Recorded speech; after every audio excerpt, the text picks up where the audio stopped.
Hai semua, selamat datang kembali di pembelajaran jarak jauh IPA kelas 8. Kali ini kita akan membahas tentang faktor-faktor yang mempengaruhi frekuensi denyut jantung. Ini adalah bagian yang kedua dari video pembelajaran darah manusia. Faktor-faktor yang mempengaruhi denyut jantung antara lain, yang pertama kegiatan atau aktivitas tubuh, yang kedua jenis kelamin, berikutnya ada suhu tubuh, umur, dan terakhir komposisi ion. Kita akan membahasnya satu per satu. Yang pertama, kegiatan atau aktivitas tubuh. Orang yang berkegiatan atau beraktivitas akan memerlukan lebih banyak sumber energi berupa glukosa dan oksigen dibandingkan orang yang tidak melakukan aktivitas seperti duduk atau tiduran. Jadi, orang yang berlari dan melakukan aktivitas berat akan memerlukan oksigen yang lebih banyak daripada orang yang santuy. Nah, untuk memenuhi kebutuhan sumber energi dan oksigen tersebut, jantung harus memompa darah lebih cepat. Yang kedua, jenis kelamin. Pada umumnya, perempuan atau wanita memiliki frekuensi denyut jantung yang lebih tinggi daripada laki-laki. Pada kondisi normal, denyut jantung perempuan berkisar antara 67 sampai 72 denyutan per menit, sedangkan untuk laki-laki hanya 64 sampai 72 denyutan per menit. Yang ketiga adalah suhu tubuh. Semakin tinggi suhu tubuh manusia, maka frekuensi denyut jantungnya akan semakin cepat. Hal ini terjadi karena adanya peningkatan proses metabolisme sehingga diperlukan peningkatan pasokan oksigen dan pengeluaran karbon dioksida. Jadi, orang yang badannya panas, frekuensi denyut jantungnya akan lebih cepat. Yang ketiga adalah umur. Semakin bertambahnya umur seseorang, maka semakin rendah frekuensi denyut jantungnya. Jadi, orang yang lebih tua, frekuensi denyut jantungnya lebih rendah. Karena hal ini berkaitan erat dengan makin berkurangnya proporsi kebutuhan energi. Seperti kita tahu, orang tua aktivitasnya lebih sedikit daripada orang yang lebih muda. Yang terakhir adalah komposisi ion. Berdenyutnya jantung secara normal akan tergantung pada keseimbangan komposisi ion di dalam darah. Ketidakseimbangan ion dapat menimbulkan bahaya terhadap jantung. Gangguan atau kelainan pada sistem peredaran darah, serta upaya untuk mencegah serta menanggulangi gangguan dan kelainan. Yang pertama adalah jantung koroner. Arteri koronaria tidak dapat menyuplai darah yang cukup ke otot-otot jantung. Nih, arteri koronaria merupakan pembuluh darah yang menyuplai nutrisi dan oksigen ke otot-otot jantung. Kondisi ini dapat terjadi karena arteri koronaria tersumbat oleh lemak atau kolesterol. Jadi, penyakit jantung koroner ini disebabkan karena si arteri ini tidak dapat menyuplai darah yang cukup ke otot jantung karena tersumbat oleh lemak atau kolesterol. Seperti pipa air yang ada penebalan plak di dindingnya akan mengakibatkan jantung koroner.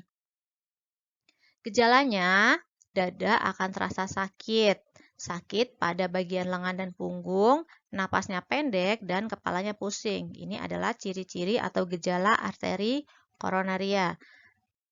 Nah, cara mencegahnya, melakukan olahraga dan istirahat yang teratur, menjaga pola makan sehari-hari, menghindari minuman beralkohol, menghentikan kebiasaan merokok, menghindari stres, dan menjaga berat badan dalam kondisi ideal. Yang kedua, stroke. Pembuluh darah pada otak tersumbat oleh lemak atau kolesterol ataupun salah satu pembuluh darah di otak, dia pecah, akan mengakibatkan stroke.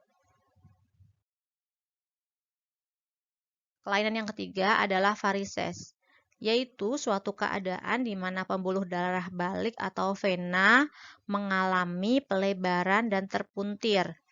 Gangguan varises ini biasanya terjadi di daerah kaki.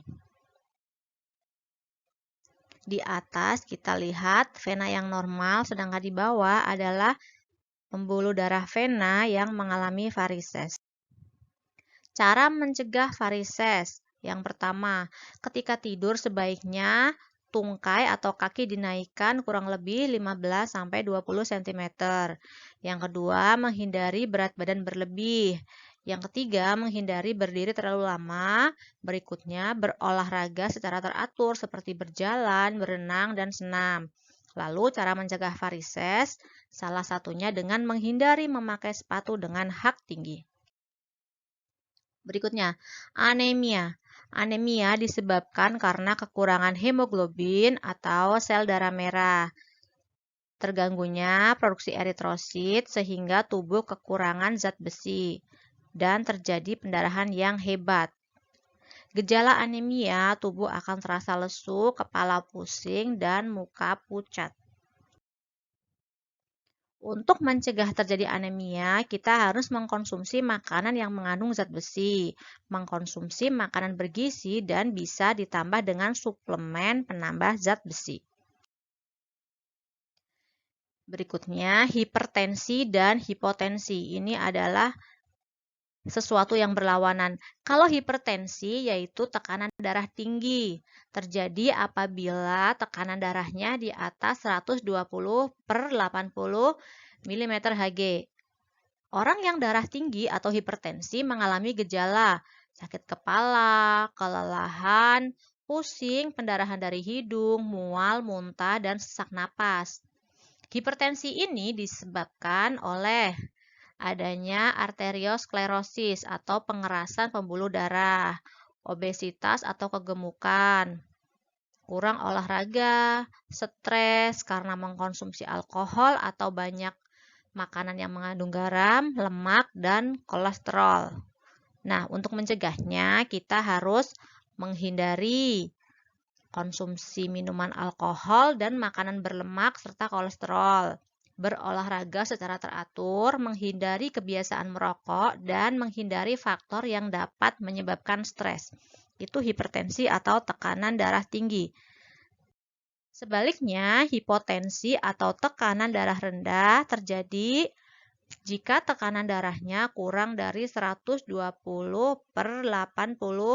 mm/Hg. Gejala hipotensi atau darah rendah biasanya dia sering pusing, sering menguap, penglihatannya kadang kurang jelas atau berkunang-kunang, terutama setelah duduk lama lalu dia berdiri. Kemudian dia biasanya berkeringat dingin, cepat lelah, lemas, tidak bertenaga, denyut nadinya lemah, dan pucat. Untuk mencegah tekanan darah rendah atau hipertensi, dianjurkan untuk minum air putih dalam jumlah yang cukup banyak, 8 hingga 10 gelas per hari. Lalu mengkonsumsi minuman yang dapat meningkatkan tekanan darah, misalnya kopi. Mengkonsumsi makanan yang cukup mengandung garam dan olahraga dengan teratur. Sekian video hari ini, terima kasih.